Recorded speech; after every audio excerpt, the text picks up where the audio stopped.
का, ठीक। ये कितने का है? 10 का, लेकिन है कितना? 1। ये कितने का है? आप भी सुन लो, ये कितने का है? 100 का, लेकिन है कितना? 1। ये कितने का है? 1000 का, लेकिन है कितना? 1। ठीक बिल्कुल इसी तरह जैसे कि हम यहाँ लिख रहे हैं इकाई, दहाई, सैकड़ा, हजार, आगे तक बहुत सारे हैं। तो ये हमने सिर्फ एक लिखा है।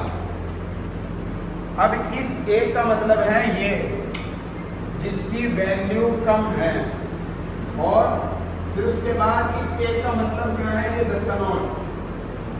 उसके बाद इस एक का मतलब क्या है? ये 100 का नोट। और उसके बाद ये एक का मतलब है 1000 का नोट, ठीक है। तो ये होती है वैल्यू जगह बदलने से। अब ये सब है तो एक ही, लेकिन इनकी वैल्यू अलग अलग है। इसमें बहुत सारी चीजें आ जाएंगी, इसमें उससे कम आएगी, इसमें उससे कम आएगी, इसमें तो आज में कुछ नहीं आ रहा है। अब आपके समझ में आ जाना चाहिए मेरा ख्याल। अब मैं आपसे मालूम कर रहा हूँ आपको क्या आया क्या नहीं आया। 5380 में 3 की वैल्यू क्या है? इसका स्थानीय मान क्या है?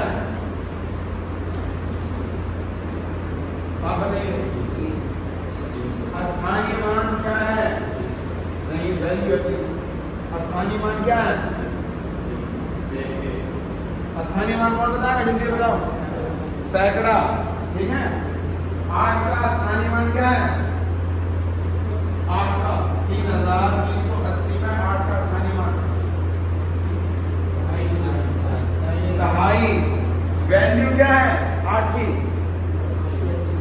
और दूसरा वाला 8 की वैल्यू 800, और उसका दूसरे वाले 8 का स्थानीय मान क्या है?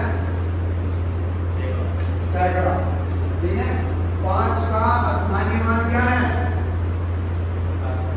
1000, और उसकी वैल्यू क्या है? 5 की वैल्यू बताओ, 5000, ठीक है। अब ये चीज ध्यान में रखनी है।